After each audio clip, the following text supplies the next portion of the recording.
age of 43. So I went into menopause at the age of 45, and I started getting the tingling in the fingers and also feeling very, very tearful and didn't know why.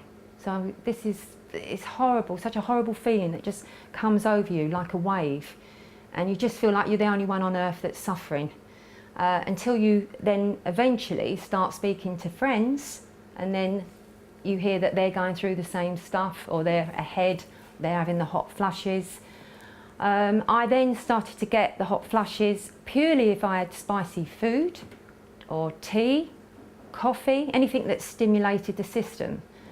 My saviour was keep fit, training, running, anything where I was doing something active, and I swear that is the best thing that you can do for the menopause, because it saved me.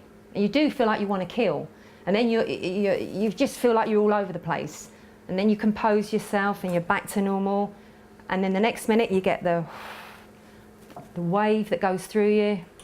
So it's not nice, but it's something that you deal with because you think, well, it's all right, this is part of life. After you're educated, because I didn't really know what was going on, because there's nobody there to say, this is the hot flush, this is what's going to come next. It's just things just take over, like some alien entity, I would say. And I could have killed my husband a few times, you know, he's lucky he's still walking. But things are good now, yeah. Lots and lots of training, I would suggest, and just being happy. Keeping a balance in your life, do some meditation, that is fantastic.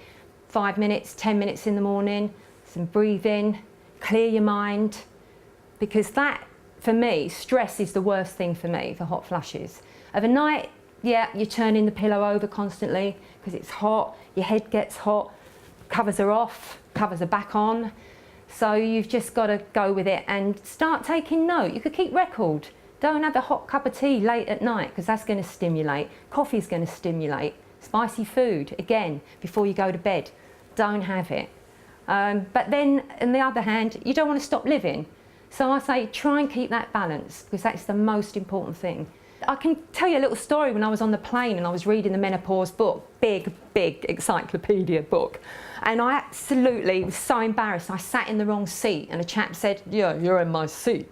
And I thought, oh my God, menopause. And I quickly turned the page over so he couldn't see it. And I thought, you know, why did I do that? You know, I got confused. And that is one of the big things that happens. You get confused and you can get forgetful. But lots of the times I just make jokes of it, because that is how I got through it. I'd walk into a bank and then they'd go, yes, and I'd say, oh, I don't know why I'm here, and then laugh and then crack a joke, what year are we in? Because your mind just clears and you go a blank, and then you get the hot flush and then you think, whoa, because you feel stressed. But anyway, it passes, it will pass. I didn't go to the doctors because purely, I just felt like this was something I just had to deal with myself. It's a part of life. You hit 50, it's something you just got to go through. It's nature, and I didn't feel rushing to the doctors to get pills. No, I've got my aunts that have been on pills, and they've had different symptoms, the hair loss, not feeling that brilliant. Once they came off the pills, they still had to go through part of the menopause. So I don't think you can beat it just by taking a few pills. I think the Hot Flush Club has been fantastic. This is what we need, more groups, more people coming together so we can all talk about it.